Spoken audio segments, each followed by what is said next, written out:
Right. तो जो गैर कानूनी काम करेगा, चाहे मैं करूं या आप करें, उसके ऊपर कार्रवाई होनी चाहिए, तो कार्रवाई करके देंगे। बाकी जो लियारी ट्रांसफॉर्मेशन के ऊपर क्या उनका, लियारी को हक दो। उनका स्टाइल ये है कि जब काम हो जाता है ना, वहाँ पहुँचते हैं, प्रेस कॉन्फ्रेंस करते हैं और फिर कहते हैं देखो यार हम आए थे ना, काम करा लिया। इसकी बेहतरीन मिसाल जो है ना, वो इसकी यूसी है, शाह नूरजहाँ। मेरे वालिद साहब दफन है सखी हसन में, मेरे रिश्तेदार रहते हैं नॉर्थ नाज़िबाद में। मैं 25-30 साल से कम से कम, जो मेरी याददाश्त है, मैं उस सड़क पे जा रहा था, बुरा हाल था। उसमें नेमतुल्लाह साहब का भी दौर शामिल है, मुस्तफ़ा साहब का भी दौर शामिल है, वसीम अख्तर साहब का भी दौर शामिल है, अरबाब गुलाम रहीम का भी दौर शामिल है, हमारा दौर भी शामिल है। रोड का बुरा हाल था। हमने तर्जुमानी की वहाँ की आवाम की। हमारी हुकूमत ने कराची मेगा मंसूबे में, बल्कि मेरे हाथ से उसका फाउंडेशन स्टोन रखा गया था, इफ्तिताह भी हमने किया।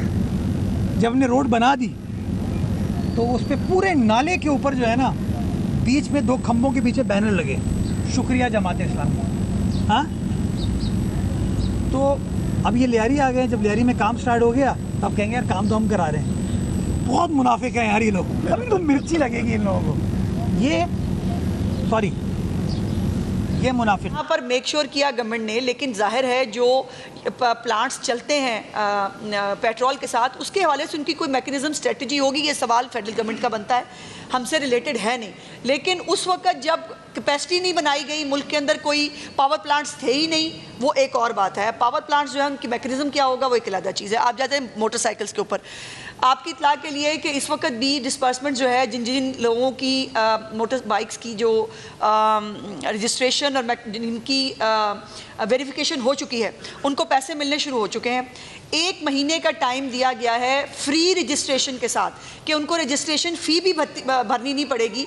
लेकिन जिन लोगों की रजिस्ट्रेशन नहीं हुई उनके लिए एक प्रॉब्लम ये ज़रूर था कि उनको रजिस्ट्रेशन के बगैर ये पैसे नहीं मिल सकते, तो उनके लिए रजिस्ट्रेशन फ़ी भी चीफ मिनिस्टर साहिबा ने ख़त्म कर दी और 1 महीने का टाइम भी दिया है कि आप 1 महीने के अंदर रजिस्ट्रेशन करा के वापस आएँ, उनको तब भी ये सब्सिडी ज़रूर दी जाएगी। तो किसी तरह का भी कोई कदगन, एक मैंने देखा एक चैनल के ऊपर जो है ये खबर चली, उसके ऊपर हमने जो है वो फैक्चुअल पोजीशन भी भिजवाई थी कि किसी को, किसी माजूर को, किसी भी ऐसे तबके को किसी सब्सिडी से महरूम नहीं रखा गया है। By the way,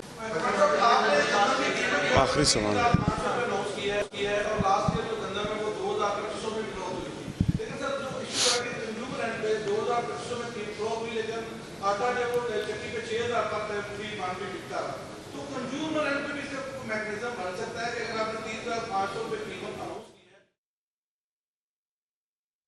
तर्जुमान power division ने ज़्यादा लोड शेडिंग पर कहा है कि कम पन बिजली की पैदावार की वजह से बिजली तकसीम कार कंपनीज़ ने एलानिया से कुछ ज़्यादा लोड मैनेजमेंट की। कल रात के औकात में पन बिजली की पैदावार में 1991 मेगावाट की कमी रिकॉर्ड की गई। कल रात पीक टाइम में कुल तकरीबन 4500 मेगावाट का शॉर्टफॉल रहा।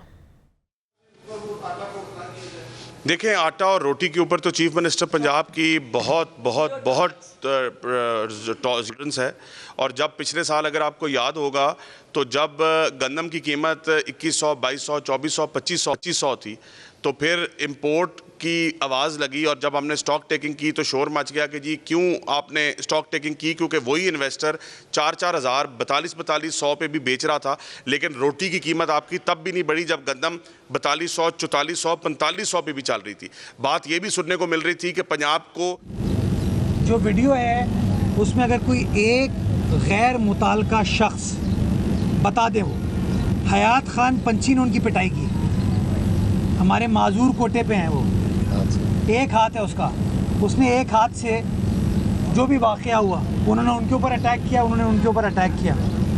अगर हयात खान पंची काउंसिल का रुकन नहीं है तो मुझे बता दें, अब और शख्स काउंसिल का रुकन नहीं है तो बता दें। ये मेरा पार्लिमानी लीडर पीछे खड़ा है, यह आपको बताएगा कि हर इजलास में सैफ भाई यरगमाल हो जाते हैं। मैं उस दिन कह रहा था नजमी भाई के सामने शरीफ आदमी है वो, तो नजमी भाई ने रोक दिया कि नहीं शरीफ नहीं है, और जमाती पक्के कट्टर वो थंडर स्क्वाड वाले थे शायद, ये मुझे नहीं पता, वो बता रहे थे। मैं तो कहता हूँ वो यरगमाल हो जाते हैं। ये 2 बंदे हैं, एक बुजुर्ग है शाहिद फरमान और एक नौजवान है तैमूर, एक बुजुर्ग एक नौजवान। ये माशाल्लाह हर इजलास में ऑपोजिशन लीडर के सामने कुर्सियों पर बैठते हैं। करमुल्ला वकासी साहब भी पहली रो में बैठते हैं। क्या करमुल्ला वकासी साहब के आगे आपको कोई कुर्सी नज़र आती है? दिल मोहम्मद साहब, जुम्मन दरबान साहब भी, असलम समो साहब भी पहली रो में बैठते हैं। उनके सामने आपको कोई कुर्सी नज़र आती है?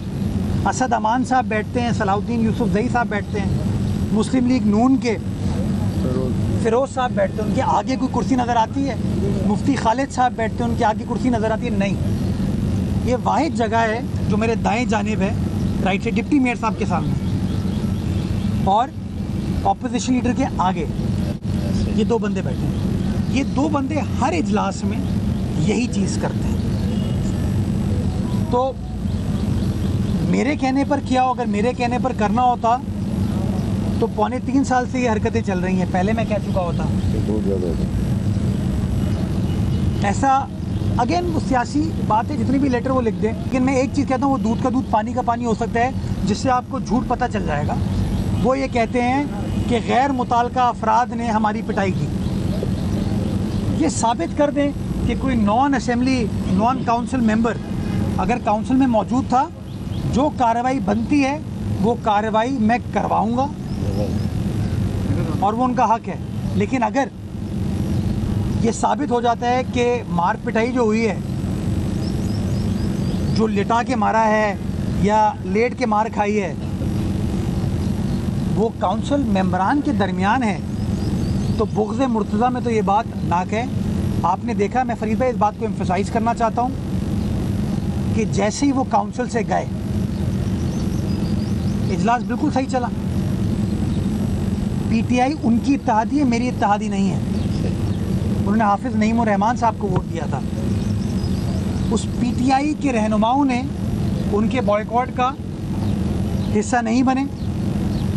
और आप लोग चूँकि मीडिया गैलरी में बैठे थे, आपको आवाज़ें आ रही होंगी कि वो बता रहे थे यार 2.25 साल से तुम लोग टाइम ज़ाया कर रहे हो, हम उसका हिस्सा नहीं बनना चाहते। तो मेरा अपना मानना ये है, ये आइसोलेशन में आप जा रहे हैं। हमने साबित किया। मैं चाहता जब ये मार पिटाई स्टार्ट हुई, मैं काउंसिल के इजलास को ख़त्म करके चले जाता, और इनका टारगेट यही था कि इजलास ना हो। हम बैठे वहाँ पे, हत्तुल इम्कान कोशिश की ये चीज़ ना हो। जब उन्होंने बार बार वरगलाते हैं, बार बार माहौल ख़राब करने की कोशिश करते हैं, तो उसमें वो लड़ाई झगड़ा हुआ, जो मैं समझता हूँ गलत है, नहीं होना चाहिए था। मैं नहीं होना चाहिए था। इलेक्टेड ऐवान के अंदर इस तरह की चीज़ नहीं होनी चाहिए थी।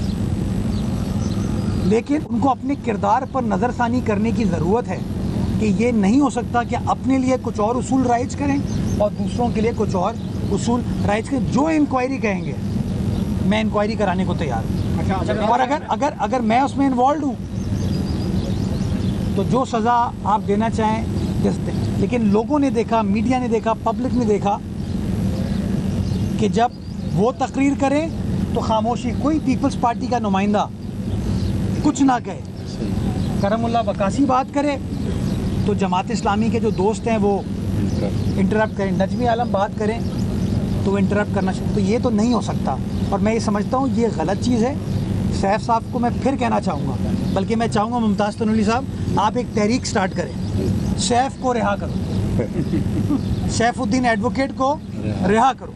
और अगर उसके लिए हक से भेजा की कोई दरख्वास्त दायर करनी तो हम दायर करने को तैयार हैं कि हमारे ऑपोजिशन